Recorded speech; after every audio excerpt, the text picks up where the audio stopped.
Hola, bienvenidos a un nuevo video para el canal. En este nuevo video hablaremos sobre el sistema circulatorio, uno de los sistemas más importantes del cuerpo. Comencemos.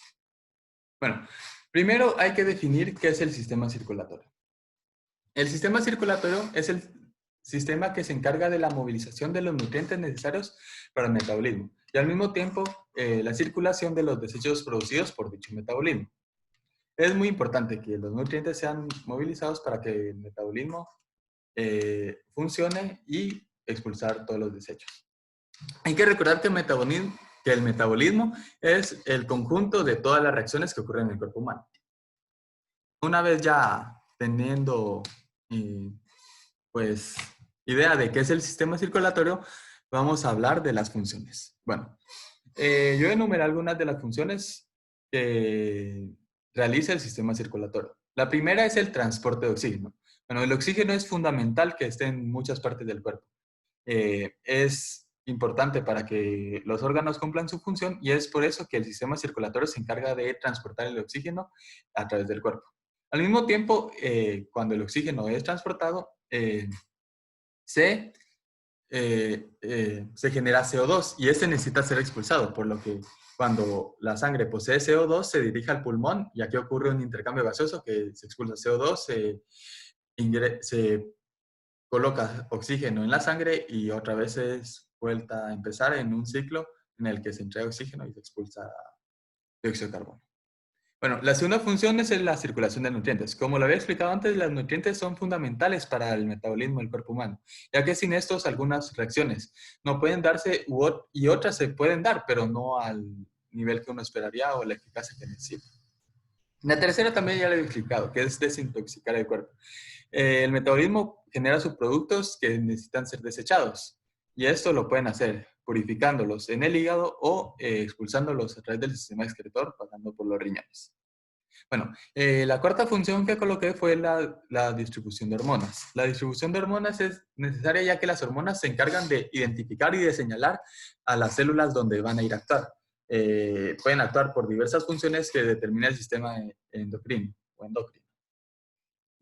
La quinta función es el control de temperatura. Esta función es más que todo para el control de la homeostasis. La temperatura es fundamental que se encuentre en un estado ideal en el cuerpo, ya que sin esta la homeostasis se perdería y la sangre se encarga de mantener en todo el cuerpo la temperatura que es debida. La última función, y no menos importante, es la protección del cuerpo. Bueno, eh, existen muchas líneas de defensa, de defensa para el cuerpo. La primera es la piel, la mucosa, pero dentro del cuerpo también existe una línea de defensa que es circulada por el cuerpo. Y es que si no fuera circulada no se podría analizar todas las partes del cuerpo. Pues la protección del cuerpo se encarga de revisar si existen antígenos que atacan al cuerpo y pues si existen antígenos, atacarlos para que el cuerpo se encuentre de manera sana. Bueno, ahora ya teniendo una gran idea sobre el sistema circulatorio, vamos a hablar de sus elementos. Existen tres elementos. El primero de ellos es el corazón. Bueno, el corazón. Voy a hablar un poco de las partes del corazón y del ciclo cardíaco. Bueno, si se dan cuenta, el corazón, este es un corazón humano, está conformado por cuatro orificios. Esos orificios se conocen como cámaras. Y el corazón del ser humano es muy complejo, que hay cuatro cámaras en comparación con otros seres que solo poseen dos cámaras o tres. Bueno, estas cámaras reciben un nombre.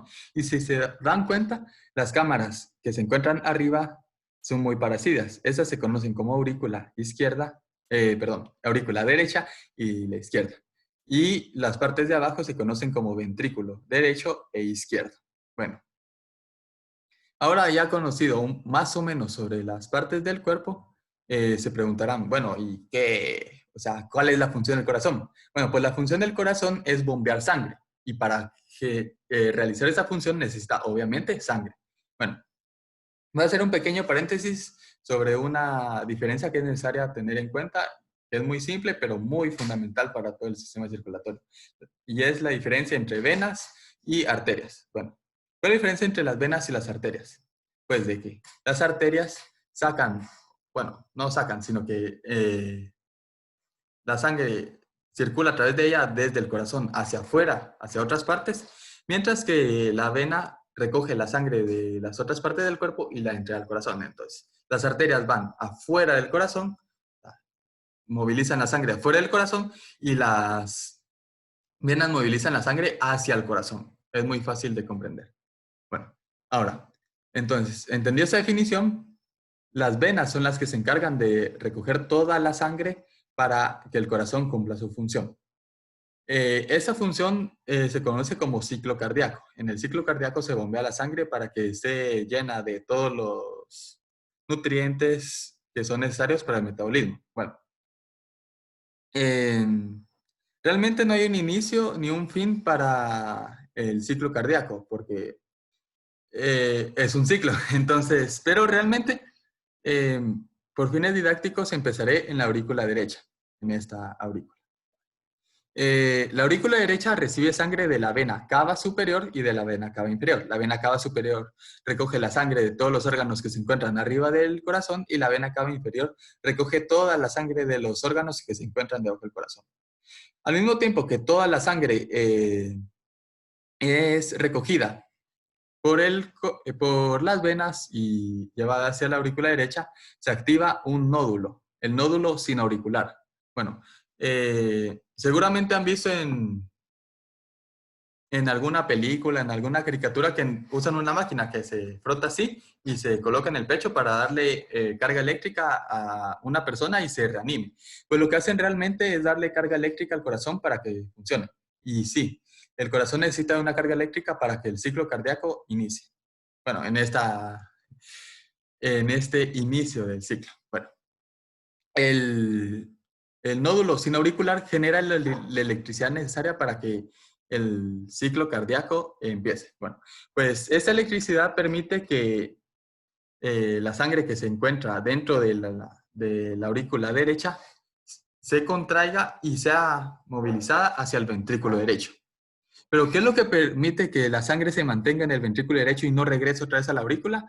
Pues son las válvulas. Estas válvulas se pueden asemejar a unas compuertas de solo una vía.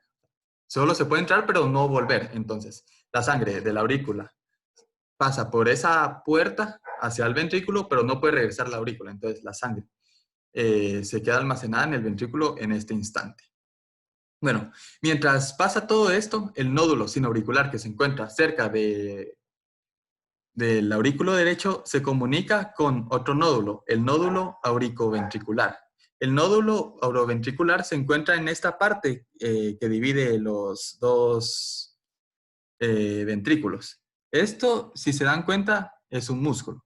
Es el músculo del miocardio. Y es que existen tres tipos de músculo en el corazón: el endocardio, el miocardio y el pericardio. Bueno, ¿cuál es la diferencia entre ellos? Es muy sencillo. El endocardio es el que se encuentra dentro de las cámaras, se recubre por dentro de las cámaras. El miocardio es el que se encuentra entre las cámaras, es esta que estoy señalando.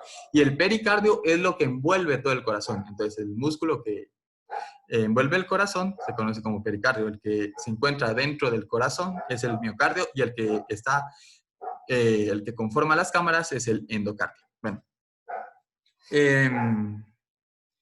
pues el nódulo auricoventricular, o AV, se extiende en el miocardio.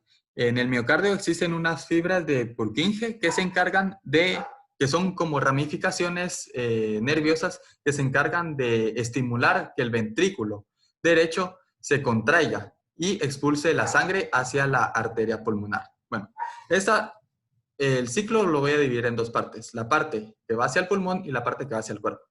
Ya hemos concluido, bueno, ya vamos 2/3 partes de la primera parte del ciclo, que es la del pulmón. Bueno, cuando el ventrículo expulsa la sangre hacia el pulmón, también tiene que pasar por una válvula. Esta válvula se conoce como semilunar.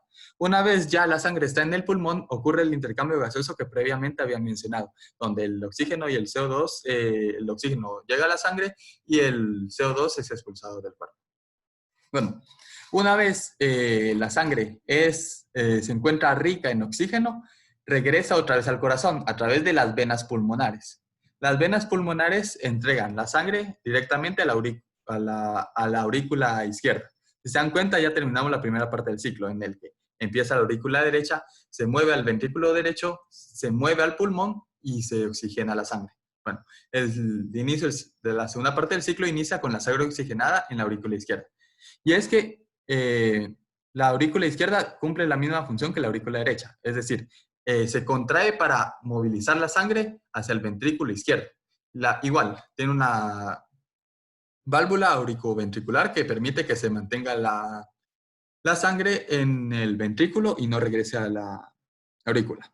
Bueno, y ahorita ya únicamente es necesario que el ventrículo se contraiga otra vez por las fibras de Purkinje para movilizar la sangre hacia la aorta, una arteria. Y si se recuerdan, la arteria mueve desde el corazón hacia afuera. Entonces, la sangre ya está lista para ser movilizada a través de la aorta.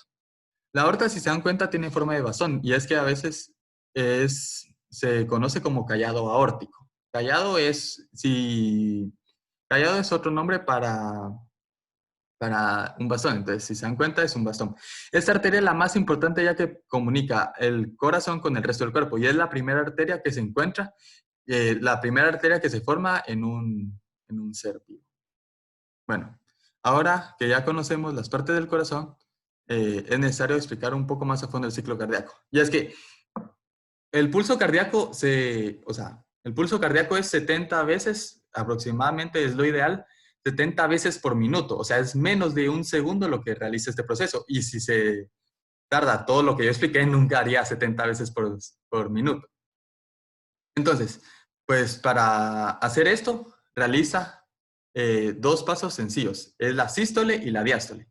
Si se dan cuenta, el corazón actúa de la siguiente manera. Las aurículas se contraen al mismo tiempo y los ventrículos se contraen al mismo tiempo. Las válvulas actúan, si se dan cuenta, como yo les expliqué, de que se abren para que se llene, o sea, la válvula se abre para que la aurícula transporte la sangre hacia el ventrículo y la válvula semilunar se abre para que el ventrículo transporte la sangre hacia la arteria pulmonar. Bueno, la sístole es la contracción de cámaras, auricular de primero y después ventricular. Bueno, y cuando se relaja la cámara, la aurícula o la ventrícula, se conoce como diástole. Y es que la diástole y la sístole generan información necesaria de cómo funciona el corazón, ya que presenta la presión sistólica y la diastólica. Eso es necesario para saber las condiciones de la persona si se encuentra en una salud ideal o si tiene algún problema del corazón como hipertensión. Bueno, la sístole lo voy a explicar de una forma muy sencilla. Imagínense ahorita que están frente a un interruptor. Bueno, el interruptor, si se dan cuenta, está de esa manera, por así decirlo. Enfóquense en mi dedo. Bueno, se enciende y se mueve esta palanquita. Se apaga y así. Bueno, la sístole se contrae y una vez se contrae, se relaja.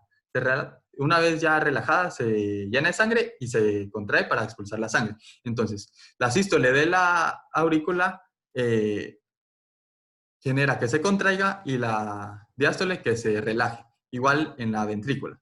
Hay que reconocer también que cuando la aurícula está en sístole, el ventrículo está en diástole. Entonces, sístole y diástole y sístole. Fácil. Bueno, ahora que hablamos del primer elemento del sistema circulatorio, voy a mencionar sobre el segundo.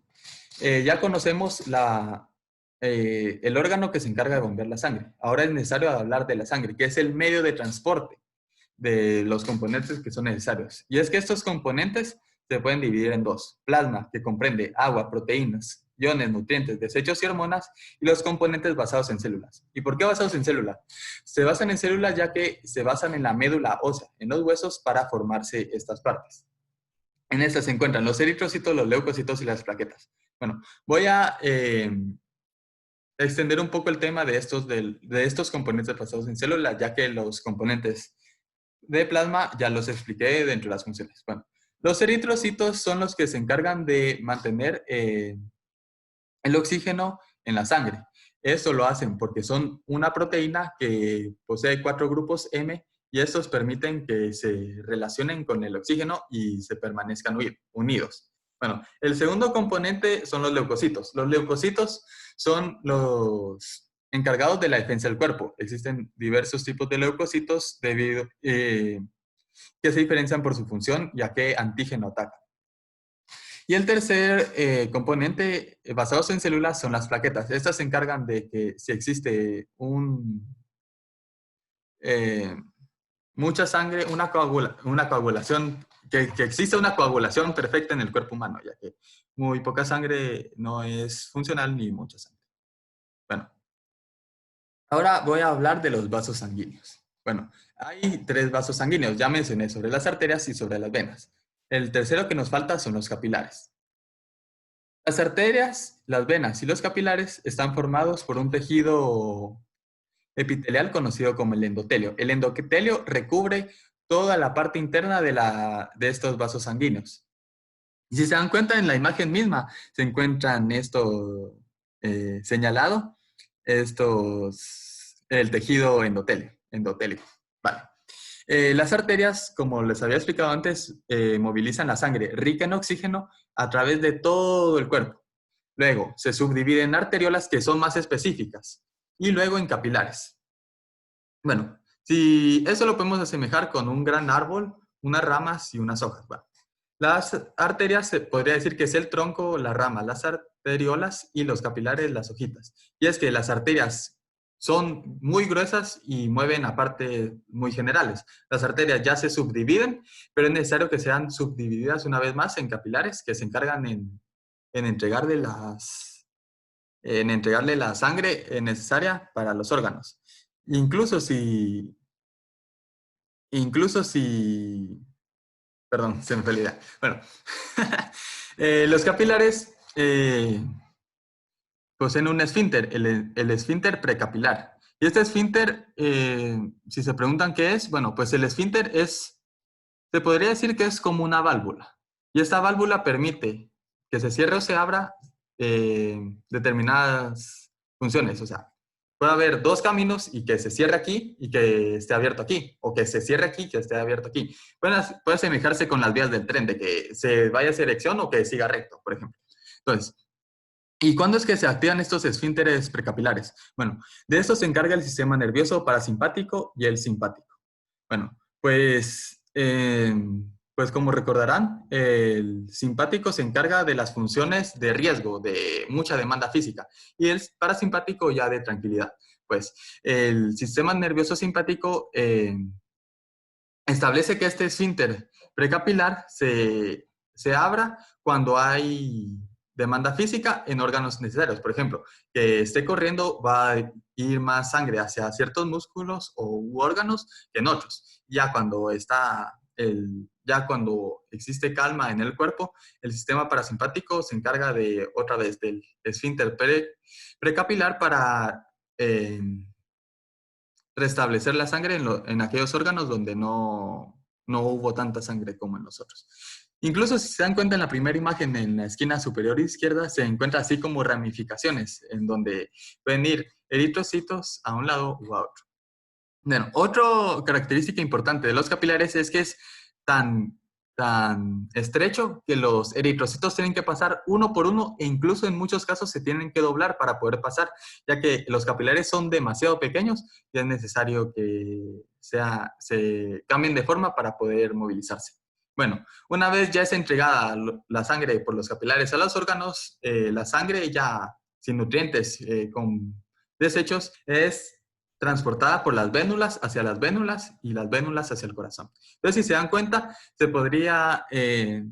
el sistema circulatorio se puede decir que es un sistema de un ciclo, ya que empieza, ya lo dije, empieza por sistemas didácticos en el corazón, en la aurícula derecha específicamente, y esto se encarga de distribuir toda la sangre con los componentes necesarios para que el cuerpo se encuentre en el metabolismo necesario. Pues eso, espero que les haya gustado el video. La verdad, le puse mucho esmero y me gustaría saber qué piensan sobre este sistema circulatorio y si se les genera alguna duda, me lo pueden dejar en los comentarios. Darle like si te gustó el video y espero verte en una nueva ocasión. Adiós.